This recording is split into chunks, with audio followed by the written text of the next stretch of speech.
Guys यहाँ birthday मनाउँदै रहेछ। यस्तो भोक लागिरहेको थियो होइन, लास्टै भोकले एकदम हिँड्नै नसक्ने भएको बेला यहाँ ठ्याक्क यस्तो रेडी गराएर बस्नु भएको रहेछ होइन। खाना पाइन्छ कि नै? खाना पाइन्छ कि नै? बर्थडेमा कसको बर्थडे होला नि? ए हो, त्यसो बर्थडे होइन, खाना पाइन्न। बर्थडे भएको पाइन्थ्यो होला, टिका लगाइदिएर नि। त्यही त बुझ्यो। ए ल ल हो, बुझिहाल्यो। बर्थडे भएको पाइने रहेछ, टिका सिका लगाइदिएर। बर्थडे नभए हुनाले पाइएन। ल ल, धन्यवाद छ तपाईँहरूलाई। यता हेर्नु न, यता हेर्नु न। हेलो गाइज, आज चाहिँ म यो कुलपानी हरित पार्कमा छु है। यहाँ कुलपानी हरित पार्कमा चाहिँ एकजना मूर्तिकार हुनुहुन्छ है। सर नमस्कार तपाईँलाई। नमस्कार। के छ हजुरको खबर? सबै ठिकै छ। यो हजुरले के बनाउँदै हुनुहुन्छ यहाँ? यो चाहिँ हजुर, त्यसपछि किसान मान्छेहरू ट्र्याक्टरले च्याम्फाले जोत्न थालिसके। हजुर हजुर, लोप हुँदै गयो। हजुर, जस्तै हिजो हाम्रो बाबुबाजेहरू घोडा चढेर हिँड्नुहुन्थ्यो होइन। हजुर, अब त्यो घोडा चढी अब छैन। हामीलाई घोडा चिज लाग्छ। हजुर, त्यस्तै भोलिका हाम्रो छोरा जाति पोलाती खेलातीहरूलाई यो चिज लाग्छ क्या। हजुर हजुर, अनि अब गोरुले जोत्न छोडिसके, गाउँघरमा गोरु पाइनै छोडे। हजुर, भनेर गोरुले जोत्छ, कसरी जोत्छ भन्ने एउटा केही देख्न पाउने भएन। त्यो कारणले गर्दा यो एउटा मूर्तिले जोतेको।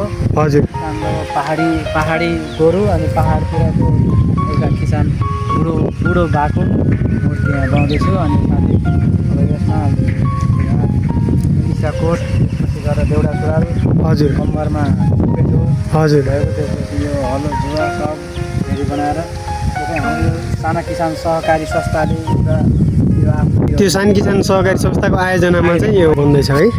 त्यहाँ अनि हजुरको शुभ नाम चाहिँ?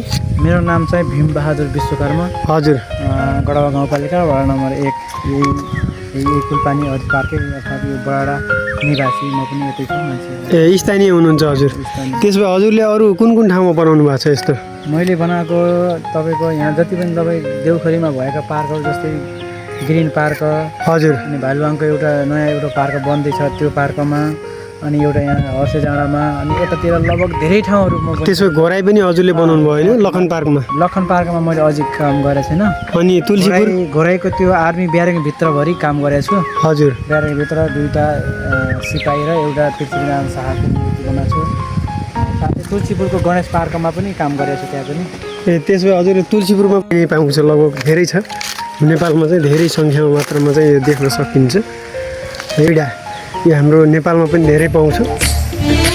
एकदमै रमणीय रहेछ है। गर्मी सिजनमा चाहिँ बस्नलाई यहाँनिर पनि कुलपानी हरित पार्क है, एकदम हरियाली छ। उहाँ अब मासतिर लगाउने त, अनि अब के गर्नु, यता मासतिर पनि हेरौँ। यहाँनिर चाहिँ उहाँले बनाएको टाइगरहरू है, जुन दिपेन्द्र सिंह ऐरीको नामले पनि चिनिन्छ यिनीहरूलाई होइन। यिनीहरूको कपी चाहिँ दिपेन्द्र सिंह ऐरी टाइगर भन्छ है। यहाँकै है यो पनि हाम्रो उहाँले चाहिँ कति राम्रो बनाउनु भएको रहेछ होइन। यो पनि देख्न सक्यो। अनि यहाँनिर हेर्न सकिन्छ है मयूर, जुन हाम्रो नेपालमा पनि धेरै पाइन्छ र इन्डियाको चाहिँ हाम्रो राष्ट्रिय जनावर पनि हो है। इन्डियाको चाहिँ राष्ट्रिय मानिन्छ हाम्रो चाहिँ यो हो। यहाँ ताल रहेछ है, कति राम्रो ताल हेरौँ है।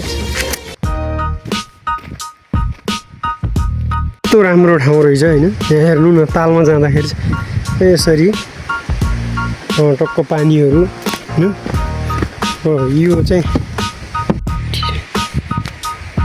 यो मन्दिर छ है। मन्दिरमा चाहिँ काठै काठको के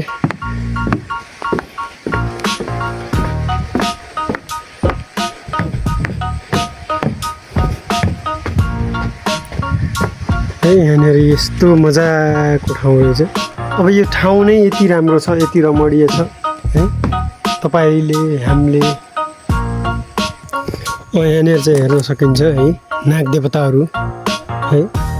नागदेवताहरू चाहिँ हुनुहुन्छ यहाँनिर हेर्न सकिन्छ। एकदम शीतल एकदम आनन्द है, हावा मस्त चाहिँ ठाउँ चाहिँ एकदम राम्रो हो। काठका कलाहरू पनि धेरै छन्। माछा चाहिँ हेरौँ है त, देखिन्छ कि नै है, माछा माछा माछा माछा माछा यहाँनिर हेर्न सकिन्छ।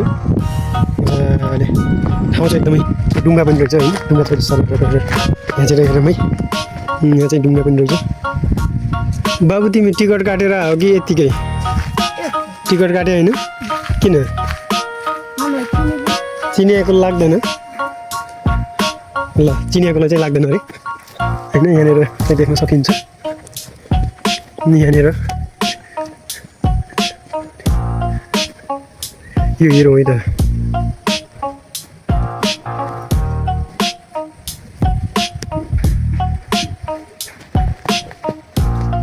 कति राम्रो रमाइलो रहेछ यसरी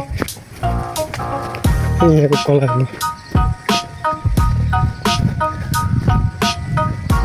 यहाँ हेरौँ,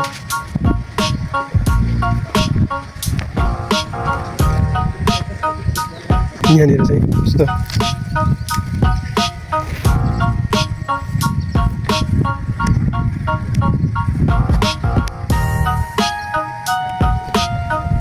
है। अनि यहाँ होइन अझै राम्रो रहेछ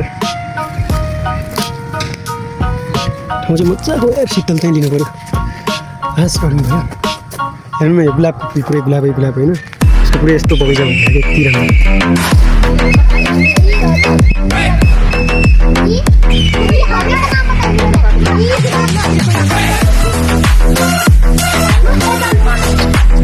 यता हेर्नु न, यता हेर्नु न, यता हेर्नु न है, कस्तो मजाको हुँदो रहेछ। यहाँनिर चाहिँ मस्तो